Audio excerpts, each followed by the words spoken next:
Hello everyone, my name is Neus Munar Barceló and I just started my PhD in Katherine Villa's group in ICIQ.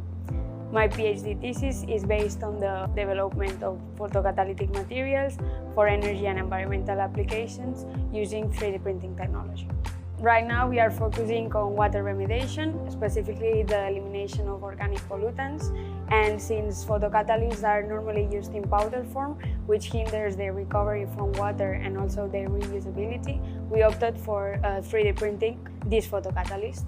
In this way we can make a step forward to the real-life application of these materials in water treatment processes. Moreover, taking into account the advantages of this photocatalytic support, we are also studying their use for the generation of clean energy vectors, such as hydrogen, also contributing to the production of green energies.